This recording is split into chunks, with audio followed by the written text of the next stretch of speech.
Hello from the Heartland. My name is Jenna, and this is Smarter News. News when it matters and why it matters. Our Smarter series features unique people who help us think and live smarter. Good morning, Smarter News. Welcome to our weekly debrief. This is our deep breath when it comes to the news. Of course, Smarter News is always dedicated to quick, concise, nonpartisan information, but every once in a while, we have to spread out what we mean by concise.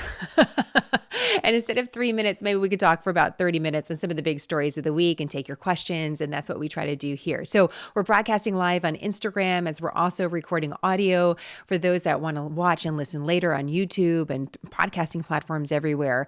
But it was a really interesting week in the world of Smarter News. We had to adjust a couple things. So I thought I would start off with that because I was able to do something I haven't been able to do in a really long time. And that is step in front of a big crowd and talk about what we're doing here. And over the course of the last couple of years, of course, we had the pandemic. That certainly prevented some travel. I also had a baby. That also prevented some travel. And the media environment has also really changed. So I was really excited about this opportunity, although I was a little bit nervous. So this happened earlier in the week in Philadelphia. And there's actually a tie into the news here, which is going to be woven in. I hope if I can succeed here. But I was able to speak in front of a group of a couple hundred, but basically a crowd that has a financial background. And there was a company called Private Advisor Group. And one of our friends is the co-founder of that company. But it's quite a big company, so you can't just get invited by your friends. You have to actually have something to add. And so we were scheduled to do this talk for several months. It kept getting canceled and delayed. In fact, it was last year when this was first established. And I was able to do this speaking engagement with my husband. My husband is a leadership instructor. He's written some leadership books. He's a former Navy SEAL. So this was new. It was new for us to travel together. It was the first time away from our kids since the pandemic started, for both at the same time on a plane. We hadn't done that sort of a trip yet. Of course, I have a 2-year-old, so that also was a factor. The changing economic environment has certainly been a factor. My husband's been traveling a lot, so he's usually the one that's traveling. I'm usually the one at home. And that's how we've done this dance for a couple of years. So this was the first time for me to get on the plane, to get somewhere, to get to an event and talk a little bit about effective storytelling, which was my topic, and really talk a little bit about Smarter News. So this was a lot of fun. And it was great to be in the city of Philadelphia for this. And there was a theme there that keeps coming up for me. It kept coming up in the company, how they were speaking to their community that they've developed over several decades. But also because we're in Philadelphia, one of the first major U.S. cities, the place where the U.S. Constitution was written, where all of the people that we know from our history have walked down the streets. And I really feel that when I'm there. You see old buildings. We were right around the corner from a church that's, older than the state of Texas. It's just the history of Philadelphia is just amazing. And it got me thinking a lot about freedom. One of the things that the company that we were speaking for does is that they support other financial advisors. So let's say you're a financial advisor, you're running a wealth management firm, you have a couple employees, but you want to be sort of tethered to a larger organization that can support you. That's what this company does, Private Advisor Group does. And so really what that group is doing is providing freedom to its community so that they could really focus on what they can do best, which is interfacing with their clients. If you're running your own business, one of the things that you want to do is provide freedom for your clients or your customers or your audience. And that's something I really thought about regarding Smarter News. One of the things that I think we can provide is try to free up your schedule. 24 hours news is a new concept, and it hasn't always been that way. I also, even though I worked in 24-hour news, I'm not sure that's really the best way to consume information or deliver information.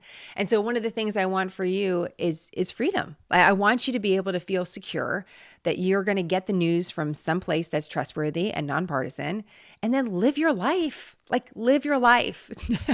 Live your story, whatever that story is. Don't get trapped into, hours and hours of consuming news. That distracts you from the other things that are really important.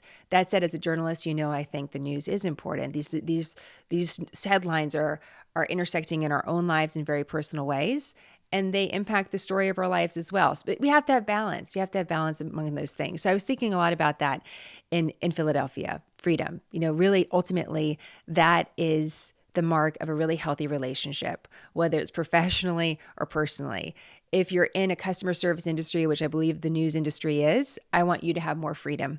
I want to lighten the load for you. If you're in a relationship with someone, whether it's a friendship or romantic relationship, it's always great to be with someone that makes you feel more free, that you can be more yourself, that you can pursue your dreams. So we really got to refocus, right? We got to refocus some of the stories that we're talking about, including the ones we're talking about today. Really, a lot of them have themes about freedom, and what does freedom look like today? What is true personal liberty? You've heard me talk a lot about that. Whether we're talking about, vaccine mandates or we're talking about foreign policy, there's a tendency to get really down in the details. That's important, but we got to zoom way out and say, hey, what is this really about? What is this story really about? We want to pursue our happiest, our most free lives. And how does that story affect this? So that's sort of the theme that I'm going to tackle today. I wasn't expecting to see this story. By the way, this week has a variety of news. We have so many different stories this week, which is a nice change. I feel like over the last couple of weeks, we've really had, repetition of a lot of key stories and developments, but this has a smattering. We have a week of a smattering of a lot of different information. So I'm going to actually start with something that probably is no longer leading the evening broadcast of news, but I think is one of the most fascinating stories of the week, and one that I kind of stumbled upon unexpectedly on Sunday night. The Supreme Court is repeatedly hearing different cases. We don't get the decisions from the Supreme Court until the end of their term. So that's usually not until early summer. And that's why you get like a flurry of Supreme Court decisions at one time, because there's not like a case and then a decision and a case and a decision. They hear a bunch of cases and then we get their decisions. And so that is, that's something different than when you're watching Law and Order. Right? And so the case that started off the week that the Supreme Court heard was a case that has been bouncing around a variety of different courts for the last several years. This case made it to the Supreme Court at one time, and the Supreme Court was like, no, it's not ready for us yet. Bounced it back down to a lower court, and then now it's back again at the Supreme Court. And here's how Philadelphia ties into this. This case really centers around the Constitution.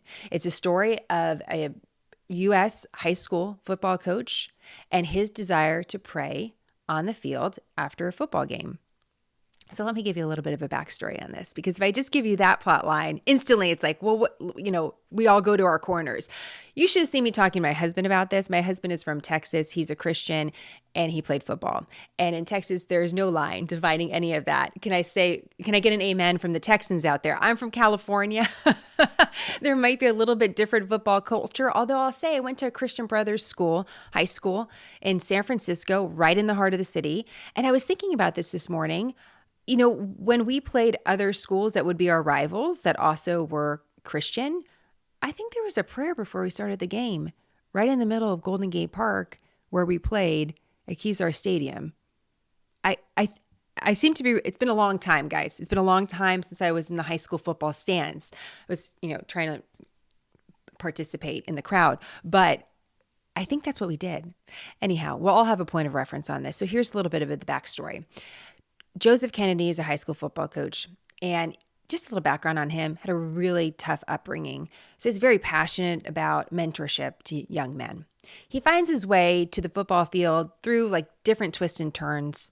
And when he gets this assistant coaching position, he ends up watching a movie that inspires him. He's already turned towards his faith because of a really tough time in his marriage. And he's a Christian, and he's decided, I'm going to honor God for this opportunity that I have now to coach and mentor young men. So let's go back to the 2000s. He starts coaching. At the end of the game, he would go to the 50-yard line. And apparently the way that it's described is that he would quickly kneel, say a prayer, and keep on moving. This happened for years. This happened for actually like 7 years, 8 years, about 7 years. And this became a tradition. So after the game, he would go say a short prayer, and sometimes players would join him. Sometimes players from the other team would join him. And this started to get a little attention. So at a certain point, the school district didn't like this and felt that he shouldn't do it on the field, that in some ways it was a conflict because he was a public school football coach and that it was in some way advocating or promoting religion in a way that the district thought was not appropriate or perhaps even legal. So they ask him to stop. He ends up stopping temporarily, but then he picks back up again, and he's actually challenging it. And he's saying, no, I'm an American. I'm able to express my religion and my opinion, and I'm going to continue to do this. Well, the two sides sort of face off, and it's not that he's fired on the spot. At the end of the season, the school recommends not to rehire him. He doesn't reapply, and then he ends up filing a lawsuit against the district and says that his First Amendment rights have been violated. Now, the school says, listen, we're not keeping you from wanting to pray privately or at all. We just think that you're a representative of the district. And when you're doing this, students are feeling pressured that if they don't join you, that they're somehow going to be punished. And in this way, we don't think it's appropriate. What Joe Kennedy says is, this is, I'm not a representative of any sort of the district or the government or the state or any of that. At the end of the game is over, it's no longer a school event. I'm doing this very briefly. I'm not telling anyone that they have to join me. And this is something that's really important to me. So those are, broad strokes, but those are basically both sides of it. One of the things I thought was really important in this story is how long did the prayer last? It's a different scenario to me as a journalist, having not seen this. Was it a 5-minute prayer at the middle of the field, or was it a 10-minute prayer? How big was the crowd? I wanted to know all of these things. Apparently, according to a couple different reports, these prayers would last less than a minute. So it's very brief. And that might be a factor in all of this. So this brings up a question about the separation of church and state. One of the arguments from the district is, hey, Coach Kennedy, you actually represent the government as this public high school football coach, and you are an agent of the state. And by the way, we have separation of church and state, so this is open and shut. But that's not the case necessarily. And that's even though repeatedly, Coach Kennedy has lost in lower courts, he still is getting his appeals accepted about getting this case looked at again. And so now it's at the Supreme Court. So interesting what happened at the Supreme Court on Monday. We get a little bit of insight onto this. The justices had some really fascinating questions to ask. And we get a couple of these quotes. So one of the things that Justice Clarence Thomas asked is whether or not if Coach Kennedy took a knee, instead of taking a knee midfield after the game, if he took a knee during the national anthem, if he would meet the same fate, if he'd actually get the same criticism, that he was trying to promote a certain sort of political or religious belief, which is what this separation of church and state is supposed to be about. By the way, really important about separation of church and state. One of our audience members pointed this out to me this week, and I think this is really critical. We talk about separation of church and state commonly as Americans, but the reality is that the term separation of church and state is not in the Constitution. And in fact, some interpret how the First Amendment was written to specifically mean a separation of the federal government from any sort of meddling in religious affairs or promoting a religion, a federal government religion. In the years after the Constitution was passed, states also took that stance, that also applied to them, that there was not going to be, a state religion, that is against or violates the Constitution. But exactly where the line is drawn between how the government separates church and state, how we interpret that, has been the subject of many different court cases over the years. And our common understanding of it, or what is accepted, is really according to recent legal precedent. And this is why there's always room to change, because you can set a different legal precedent, right? We don't pray in school. We don't do certain things in school. But can a teacher still talk about their religion or their political beliefs? How far can a teacher go? This is just an example. I mean, there's a lot of different examples of church and state that don't have to do just specifically with the school. But it is important to know that there's no specific language saying there's a separation of church and state. This is the interpretation of the Constitution, and whether or not what the founders meant by that exactly, whether it was written on purpose to prevent something like a scenario of prayer during a public high school football game or after the end of one, is the matter of this court case. So this is what the Supreme Court, I call them the Supremes. I like calling them that. The Supremes, the Supreme Court justices are taking a look at. Justice Alito had another question during the hearing, and he said, well, if this coach was holding a Ukrainian flag today, would you think that violated his opportunity to express himself as a state agent? So you see the justices are using different scenarios. They're trying to like poke a little bit around this. Justice Kagan, though, came out and said she felt that these were the right questions to ask, that the school district was asking the right thing because students were feeling compelled. And the pressure part of it about whether or not a student felt compelled to have to participate in prayer because they would be punished otherwise is a key part of this case as well.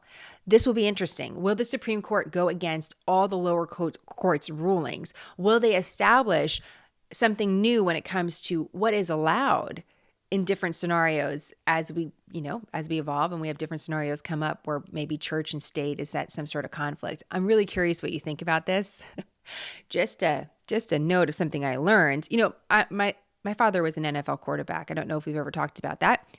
Some of you are new. You may not know. I've had him on as an interviewee on Smarter News periodically, sometimes around Super Bowl time.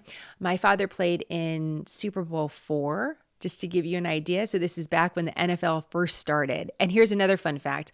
My father actually made less as an NFL football player than my mother as a public school teacher. He actually worked in the off season. So it was a different world. So you got to be careful when you say my father was an NFL quarterback, because then you guys think I'm driving around in Mercedes. You know what I mean? It was a little bit different back then. So I come from football is what I'm trying to say. However, I just, I was really inspired by this story. I was like, this is a great news story because there's so many different sides, and we can take a look at the Constitution. We can do a little history in here. These are the stories I live for at Smarter News. You can tell I'm really excited about this. I started talking about it with my husband. I'm like, this is an amazing case. Take a listen to this. Don't do that if you want to go to sleep, because my husband got all fired up about this. He was very passionate that this coach had every right to pray at the end of a game. But there are those that are equally passionate, including one of the student body, I think he was student body president, I can't be sure, at the time of this happening. Because this all happened between like 2007, 2008, in 2015. And remember, the coach had been praying for many years before it actually became a legal issue. But this is the time period of it. He hasn't coached at the school for a while. So I was looking back at some older articles, and one of the students invited a satanic group to the football games because of trying to prove the point that if we're going to allow one coach to pray at the end of a game, then others have to be welcomed. This is why the district was like, we're going to have to figure this out. So we'll see what the Supreme Court decides on this. There's a little background. This is nice because we should have a shorter period of time before we get to hear what their decision is going to be. But what do you think about this?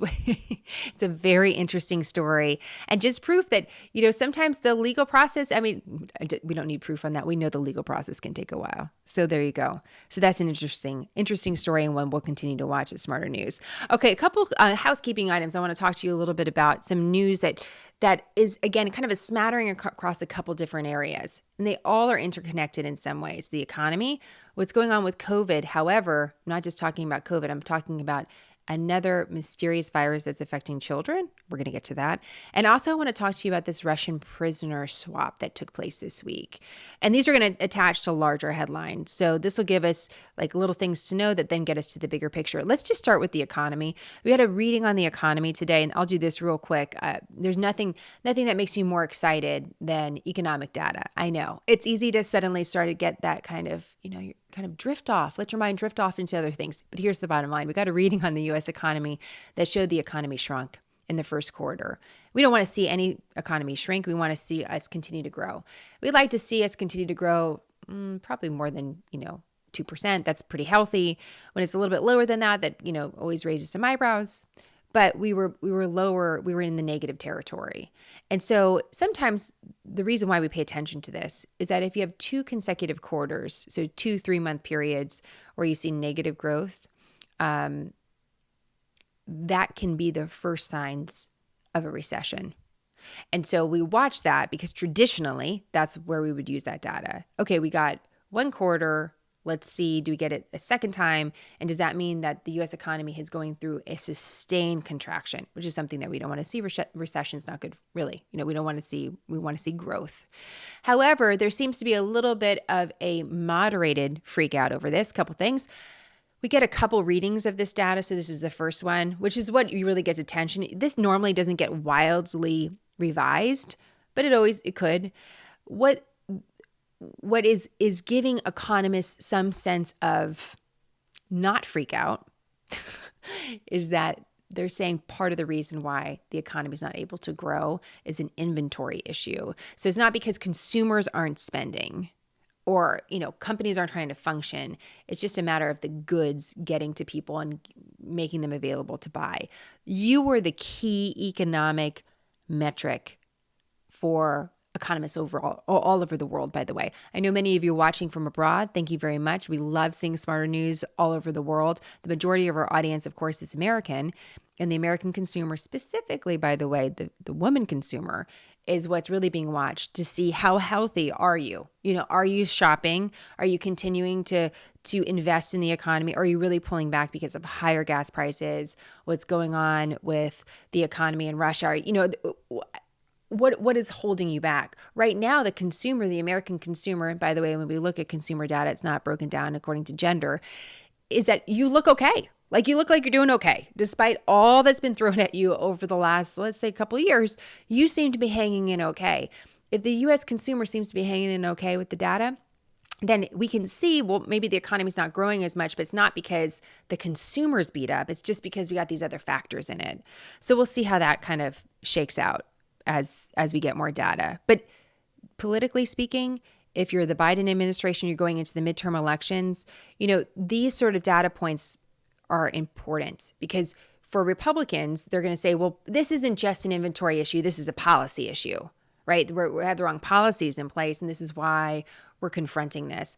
Democrats will say, no, that's not the case. We're dealing with a historic time and historic challenges, and we're still kind of trying to smooth out what's happening when it comes to inventories and deliveries and shipping and all of that. And by the way, that's not our fault because look at what's going on in Eastern Europe. So you're going to get these two arguments. These are going to develop, but here's just kind of a snapshot of them. Okay, let's talk a little bit about COVID. We haven't really talked a lot about the pandemic. We've seen somewhat of a rise in cases over the last couple weeks. We think that's due to an Omicron variant. But in general, we're not seeing the huge flashing warning signs of the hospitalizations that are leading to deaths.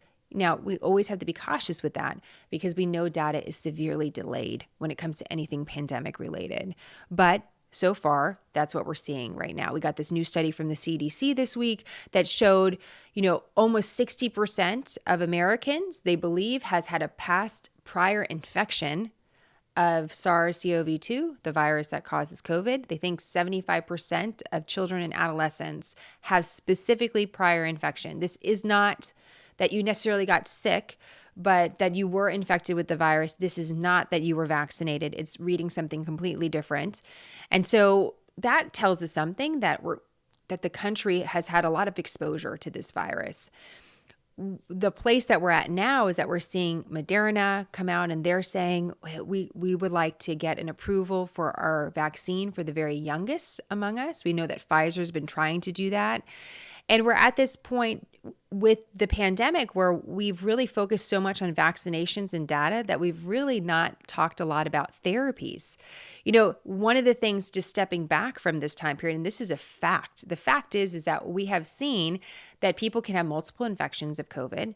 You can get COVID even though you've been vaccinated. We've seen this. We see this in the data. And so now one of the things I really want to shift to at Smarter News is really talking about treatment. Dr. Rutland brought up a really interesting point. I was speaking to him just the other day. One of the reasons I like talking to Dr. Rutland, he's a critical care physician. He's a pulmonologist. He's the guy that treats the people with respiratory viruses that get really sick. And that's exactly who you want to talk to about this. So he's treated long COVID. He's treated really severe cases. He's also treated very mild cases.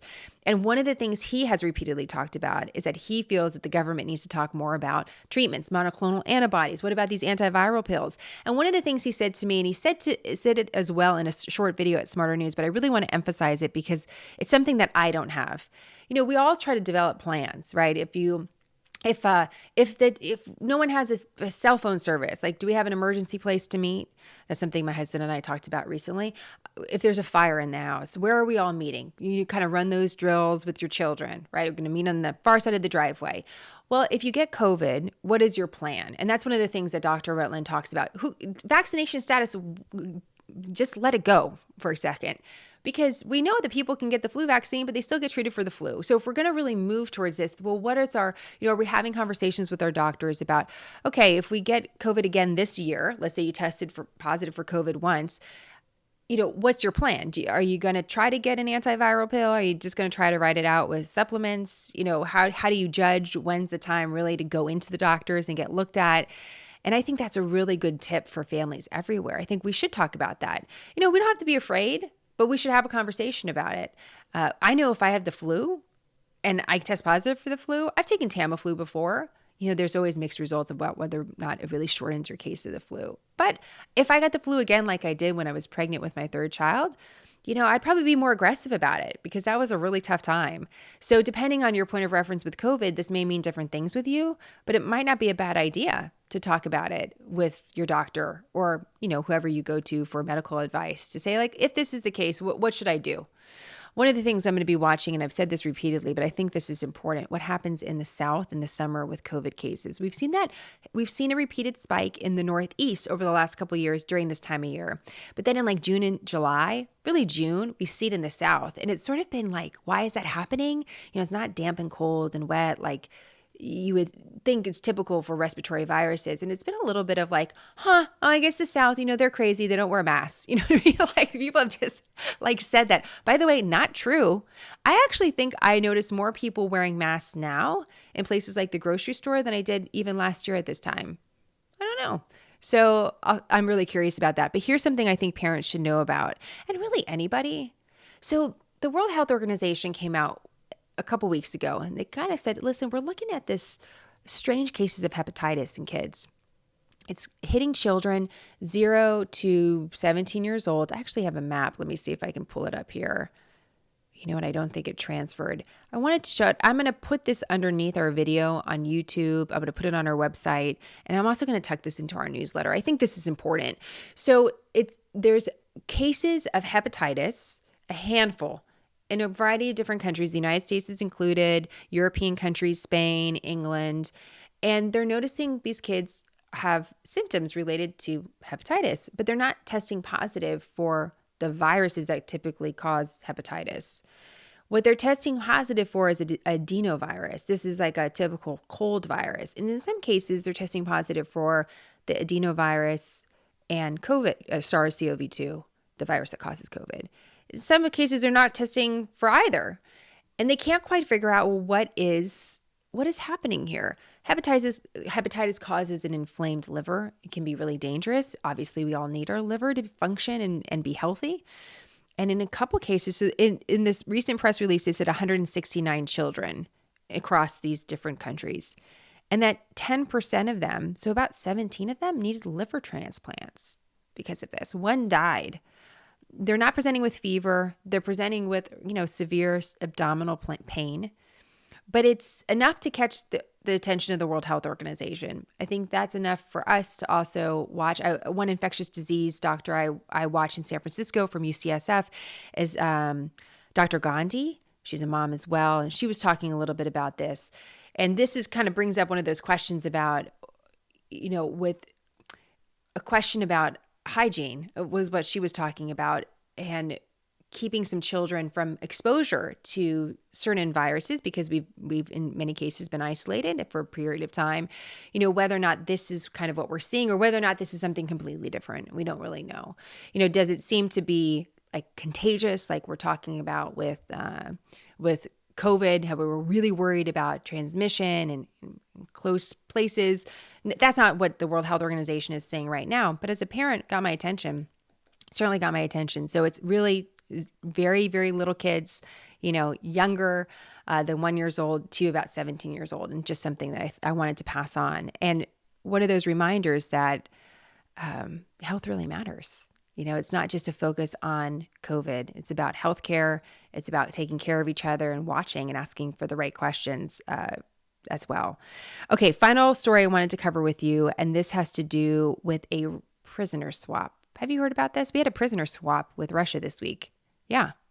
So this involved a Marine, not active duty. Not active duty, yes, to my understanding. One of the things when you talk about Marines, you never say a former Marine, because once a Marine, always a Marine. So I just want to, to my Marines out there, I want to show the most respect. So Trevor Reed was in Russia. He was arrested for assaulting or having some sort of situation with 2 Russian police officers. Quite frankly, we don't know all the backstory to this. We also don't know really the whole backstory for why we were holding this Russian citizen in the United States. Well, that he was trying to sell drugs, cocaine in the United States, and he's been held for a long time. Trevor Reed's been held since 2020. These 2 individuals were exchanged this week, and I do believe I have a photo if you are watching us. So this is Trevor Reed's parents. They're actually based in Texas, and this is Trevor Reed. We have a picture from him and his family. This is when he was able to come home. The reason why I want to just flag this is a couple things. One, the negotiations over this particular prisoner swap predate the war in Ukraine slightly, just slightly. But the fact that it happened despite what's going on there and obviously the conflict between America and Russia, says something about diplomatic channels being open somewhat. I don't know how much to read into it, but I thought the timing of this is important. At the same time, you have Russia really doubling down on a couple things. You have Russia cutting off natural gas to Poland, as well as Bulgaria, because they're not paying in rubles, they're not paying in the Russian currency, and Russia really needs that. And so Russia's cutting that off. Russia's also had a couple of very high-profile references from the foreign minister in the government, as well as Vladimir Putin, the Russian president, talking about the potential for broader war, nuclear war. You're still getting those references. So you're getting that, those heightened references. You're seeing the high stakes of this conflict, but then you're also seeing this take place. I don't really know what to read about it. My job as a journalist isn't to necessarily tell you what I think about. I don't really know what to think about this. I think it's important that it happened. And clearly, for it to happen, someone had to be talking to each other. In the meantime, we do have one of the most popular women basketball players, Brittany Griner. She's being held in Russia. She's been held in Russia for several months. And by the way, we didn't know that she was arrested and held in Russia when it happened. It took a couple weeks. This is very typical in my experience covering these stories. When an American citizen is arrested for circumstances that seem very questionable, she had apparently some sort of vaping instrument, and it was it was something like that at the airport. It wasn't that they said you can't bring that in, whatever it was. It was something very minor for her to be held in prison for several months, and really we don't really know a lot about what's happening there. Seems disproportionate, but other countries do have different rules. We have our own rules. So what I've seen with these situations is that the U.S. government often will tell a family, don't talk about it. We're not going to talk about this publicly. Let us work our back channels and see what we can do. Then eventually they find out, well, we're not getting many places, so now we're going to go public with this. And that's when you start seeing families become more aggressive because they're getting frustrated. So I think it's important for you to know that Brittany Griner is still in Russia, and there's still a question about her status and what's going to happen next. At the same time, we saw this pretty high-profile prisoner swap take place. And so what's next? What's happening behind the scenes? I think that's the other thing I take away from this as a journalist. It's a reminder that a lot of what we see obviously a lot from what we see from the U.S. government, we hope for transparency all the time. We hope for transparency from all governments, but we also know that there's positioning and there's leverage. And so it's just a reminder that a lot's happening behind the scenes that we may not be totally aware of. And it's good to have a little bit of humility around that. Let me just show you what's happening in Ukraine, if I can briefly. This is another map from the Institute of the Study of War. And, this is why I think some of the news about Russia cutting off natural gas to Poland, for example, seemed kind of, whoa, what's going on? Because really Russia has pulled back to the eastern part of Ukraine, and we continue to see developments along this area where we've seen fighting for the last several years. We're also seeing references to the People's Republic of Kherson, which is sort of, I guess, this term that's being used in some way to kind of suggest that, hey, we're going to take this part of the country, and this is going to be quote unquote independent territory. It may be Russia might claim it, but this was a term that the Institute of the Study of War that looks at strategically, tactically what's happening on the ground, develops these maps, was referencing, that there's references to that already being said. So this idea that this is going to be, I don't want to say autonomous, what we don't know what it'll become. But you can see that Russia, this is where Russia has fought for many years. The areas that are striped, if you're not watching us, you're seeing the areas that are striped. One are in the Donbas, what's called the Donbas area, as well as Crimea. Those are areas that were already considered, contested or mostly controlled by or more affiliated with Russia. So will this broader swath then be pulled over as well? And that's what we're going to be watching next. So those are just a couple things to note. I think those things, what's happening in Russia is obviously very important. One of the other things that I always want to be very sensitive to, we want to quote people. And when people say threatening things, we want to quote them, and we also want to give them context. I'm talking a little bit about what Russia's talking about regarding nuclear war. I do think there's sometimes an overcorrection in the American press to say, yeah, they're saying this, but they don't really mean it. No, in most cases, people say what they really mean, and you have to take what they're saying. This is why we quote people directly on Smarter News, and we don't use salacious headlines to try to promote a story. I want you to see exactly what they're saying, because exactly what they're saying is valuable. Whether or not they mean it, we may never know, but you need to see exactly what they're saying because they're saying it for a reason. So again, just something that we need to keep our eye on. So we covered a lot of ground here. I would love to hear from you guys about any questions that you had. I had a couple different questions about what's going on with the economy. I had a couple different questions as well about what's happening with this, with COVID, and also with this sort of mysterious hepatitis illness that we're seeing amongst children. But if you have any questions before I jump off for the day, I'd love that. For those of you not watching live, this is just a great opportunity. I love being able to talk to people live. I like being able to speak to a live audience. I even though I can't see you all the time, I feel that support. I love seeing your questions, and it always gives me a different take on the news. And I'm here to serve you. So I actually want to know what you think. That's very important to me. So even if you're not watching live and you're commenting on the video later, if you want to direct message me, if you want to email us as well, I'm happy to I always kind of weigh in as much as I can on social media, but I engage a lot of people that way. I don't think there's anything wrong with that. And I also think it's very interesting when media companies that are in place to serve people don't have executives that do that. I'm in sort of a rare position. I'm the executive. You could call me, I am the CEO of Smarter News. I created Smarter News. I'm also a working journalist that's part of Smarter News.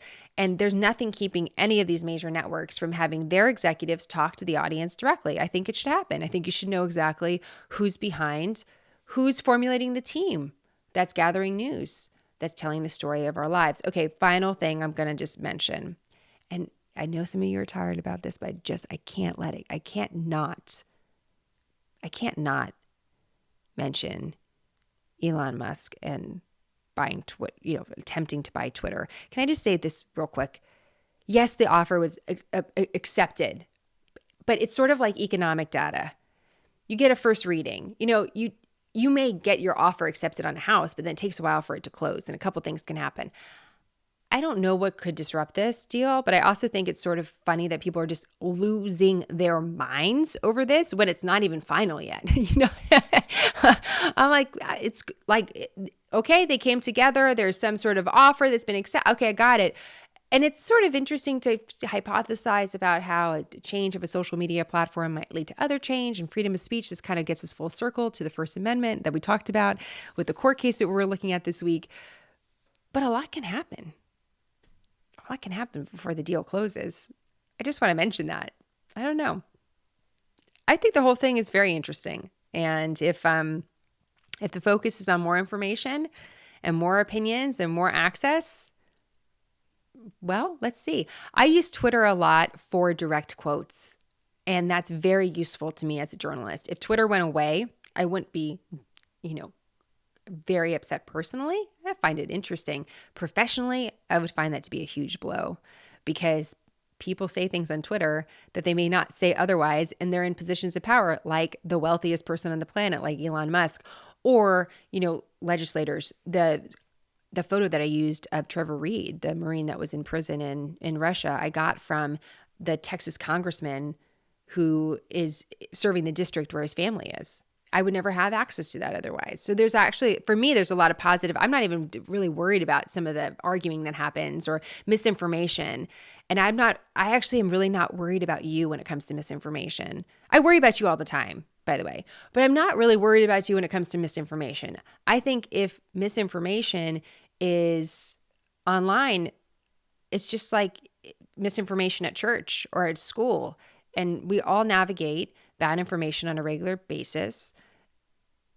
I think you can navigate this. I think when something is real and when something's suspect, or when you're kind of curious about something and you can take a closer look. I actually trust you. I don't really think there needs to be that heavy-handedness of moderation to protect you. I think that actually doesn't protect you. That said, I think Twitter's gotten itself into a lot of trouble, over the years when we've looked at, and these are situations that don't get talked about very often. ISIS, Al-Qaeda, all these terrorist groups have been super active on social media. I mean, videos of them doing horrible things stay up there for a long time. And sometimes they're taken down and sometimes they're not. And again, as a journalist, do I want more access to information and images and all of that? Yeah, I think that's helpful for us to tell the story.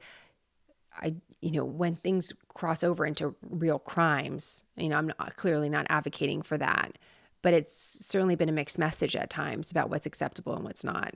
So we're living in a very interesting age. I'll show you this. My father sent me this San Francisco Examiner. It's from the beginning of the year, and it's all these pictures of the San Francisco papers emerging from the pandemic. San Francisco was very much affected by what happened in the flu pandemic, 1918, 1919. Really bad. You think about that environment, cold, foggy weather, the flu loves that. And it was real bad there. The arguments and the fighting over masking in 1918, 1990, exactly what we're going through. It's like, exactly. I shared this cartoon on Instagram stories. If I can figure out a way to put it online, I'll show it to you. There was even cartoons making fun of people masking in different ways. Those that had their mask under their nose or over their beards, or too many masks or not enough masks, or those that are trying to smoke. That might be something that we haven't really seen as much in public, right? You can't really smoke that much in public anymore. But can you imagine what that was like, with their pipes and their cigars and things like that? Where there's a will, there's a way, I'm sure of it. But it's not necessarily new. So one of the reasons I bring that up, though, is that we have to remember what emerged after that time period was a lot of great creativity.